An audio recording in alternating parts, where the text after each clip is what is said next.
इंदौर निवासी और चर्चित हत्याकांड के शिकार राजा रघुवंशी के परिजन शुक्रवार को जैन पहुंचे और सिद्धवट तीर्थ स्थल पर विधि पूर्वक उनका पिंडदान किया। परिजनों ने श्रद्धा और शास्त्रों के अनुसार क्रियाक्रम करते हुए राजा की आत्मा की शांति के लिए पूजा अर्चना की।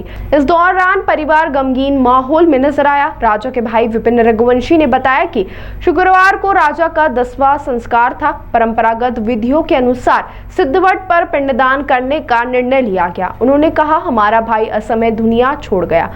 हम सभी उसकी आत्मा की शांति और मोक्ष की कामना के साथ यहाँ पिंडदान करने आए हैं। पूजन कराने वाले पंडित राजेश त्रिवेदी ने जानकारी दी कि राजा की मृत्यु अकाल मानी जा रही है। इसके लिए धार्मिक विधान के तहत पहले नारायण बलि और नर बलि पूजा की गई। उन्होंने बताया कि शास्त्रों के अकाल मृत्यु से मुक्ति के लिए इन विशेष पूजाओं का उल्लेख है। इसके बाद पिंडों का पूजन कर उन्हें शिप्रा नदी में प्रवाहित किया गया। पूजन में राजा की पत्नी सोनम का भाई गोविंद भी शामिल हुआ। मीडिया से चर्चा करते हुए उसने कहा कि हम चाहते हैं कि पूरे मामले की निष्पक्ष जांच हो। यदि मेरी बहन सोनम जांच में दोषी पाई जाती तो उसे कानून के मुताबिक सख्त सजा, यहाँ तक कि फांसी भी मिलनी चाहिए। हम न्याय के पक्ष में, चाहे परिणाम कुछ भी हो। आज राजा को 10 दिन हो गए, तो उसकी 10वीं पूजा थी उसकी, तो हम लोग इसके लिए उज्जैन आए थे उसकी पूजा करने लगा कि उसकी आत्मा की शांति के लिए। और कौन कौन इसमें भी शामिल हैं पूजन में, क्या कुछ अभी आ रहा है? मेरे परिवार के मेरे भैया है और मेरे मुझसे लड़के हैं और मेरे जियाजी हैं, हम लोग शामिल हुए हैं और सोनम के घर पे उनके भाई शामिल हुए इसमें। सोनम के भाई भी? हाँ, मेरा नाम विपिन रघुवंशी, मैं राजा रघुवंशी का भाई। आज राजा रघुवंशी का 10वें का कार्यक्रम था, पिंडदान वगैरह का कार्यक्रम था। तो हम फैमिली के राजा जी के यहाँ से 4-5 जने और मैं आया हुआ हूँ कि पिंडदान करना है। अभी आप यहाँ पर आए हैं उनके साथ पूजन करने, आपको शायद ही पता होगा कि आपकी बहन पे आरोप लगे हैं? हाँ, मुझे पता है, जो कि आप लोगों के थ्रू ही पता चल रहा है मुझे कोई गवर्नमेंट या पुलिस मुझे नहीं बता पा रही है। तो मुझे पता है कि ये आरोप वगैरह लगे हैं और उसने अगर ये हरकत करी है तो उसको सजा मिलना चाहिए। ये पता लगा है कि जैसा कि बताया जा रहा है कि आपको पहले से ही मालूम था राज और सोनम के अफेयर का? देखिए, मुझे अगर मालूम होता तो या तो उनकी शादी हो जाती राज और सोनम की, या फिर राज और सोनम को भगा दिया जाता, मगर हम ये नई शादी नहीं करते। हम रघुवंशी समाज में हैं, हम रघुवंशी फैमिली से हैं, तो हमारे यहाँ ऐसा कुछ चलता नहीं है और हम इन चीज़ों से काफ़ी बचते हैं। तो हम ऐसा करते ही नहीं अगर 1% भी पता होता। इंदौर में आपने एक बात कबूली है कि भाई आपने मोबाइल भी चेक करे, आपको अफेयर का शक था, आपने सीसीटीवी कैमरे भी चेक करे हैं? देखिए, शक नहीं था। जैसे काफ़ी लोग ऐसा बोलते हैं ये दोनों इतनी बात करते हैं वगैरह वगैरह, तो हमारे यहाँ रिकॉर्डिंग वगैरह सब चीज़ें होती है।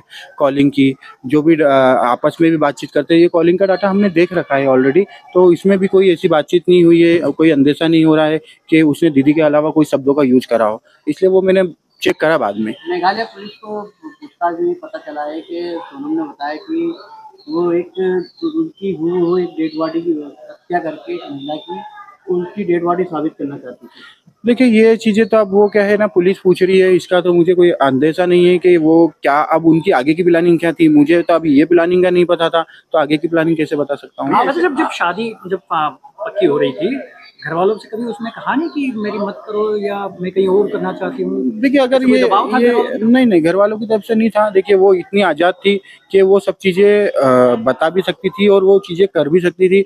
हमें बताती, मतलब हम उसके फैसले के अगेंस्ट नहीं कर सकते थे, क्योंकि मैंने जैसे कि बताया कि वो जिद्दी भी थी और गुस्सेल भी थी, तो हम उसके फैसले के अगेंस्ट नहीं जा सकते थे। कहाँ तक पढ़ी हुई थी वो बीकॉम कंप्लीट था उसका। कहाँ? इंदौर से? इंदौर से। अब आप क्या करेंगे? सोनम का साथ देंगे या राजा के परिवार? नहीं, मैं तो देखिए, मैंने रिश्तेदारी जोड़ी थी परिवार से, तो मैं तो एक परिवार का ही साथ दूंगा, क्योंकि एक उसने गलती करी है तो उसे सजा मिलना चाहिए। आज क्या आप राजा के भाई बनकर पूजा अर्चना करने आए?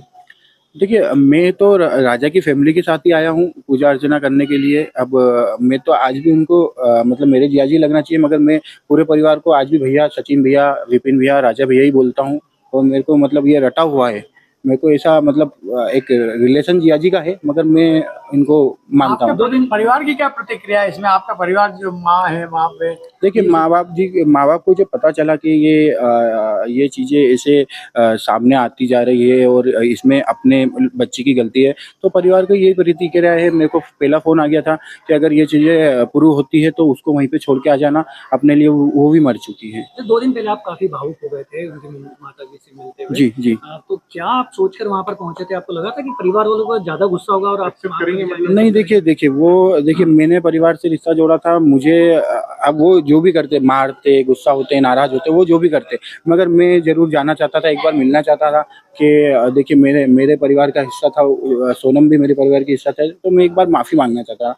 मगर परिवार मेरे को ज़्यादा फिर भी मेरे को उनने प्यार करा, सब चीज़ें करी, तो मुझे और ज़्यादा अच्छा लगा और मैं उसी चीज़ की क्या क्या सजा की मांग करते हैं आप बहन को? देखिए, अगर वो अगर काम निकलती है उस पर आरोप सिद्ध हो जाता है। आरोप सिद्ध होता है तो मैं तो बोलता हूँ कि डायरेक्ट फांसी होना चाहिए। ये चीज़ें अगर ऐसे नहीं होती है तो ये आगे भी ये अनहोनी होने के चांस है, क्योंकि किसके दिमाग कैसे चलता है, या तो हमारे घर में हो गया है, तो मैं यही डिमांड एक करूँगा कि आखिरी सवाल, आपको लगता है इसमें इंदौर की बहुत ज्यादा बदनामी हुई, मध्य प्रदेश की बदनामी हुई?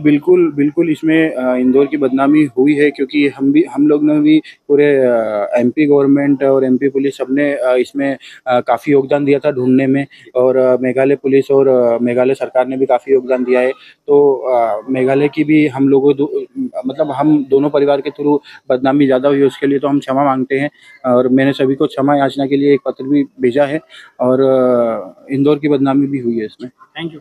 परिवार में कहीं भी किसी भी जगह पर हो, कोई भी घटना हो, मृत्यु उपरांत का कर्म हमारी सनातन धर्म संस्कृति के अनुसार होता है, और जो कि सारे तीर्थों में अंशभर बड़ा तीर्थ अवंतिका है, तो आज यहाँ प्रेतशिला तीर्थ सिद्धवट पर परिवार ने आकर के पहले दिन से लेकर के सप्तमी तक का कार्य, नारायण बलि कर्मदान, 10 गात्र विधान सहित सारी विधि आज यहाँ पर पूर्ण की है उनके मोक्ष के लिए। क्या रहता है तर्पण भी क्या? नहीं, तर्पण नहीं, इसमें सारी विधि आ गई है, सभी विधियां पूर्ण की उन्होंने, पिंडदान से लेकर के उनको जल अर्पित तर्पण तक की, और सभी विधियां पूर्ण की है, जिससे कि उनका मोक्ष हो, और जो भी कहीं किसी से पारिवारिक त्रुटि हुई उसके लिए क्षमा याचना भी सभी लोगों ने यहाँ पर की।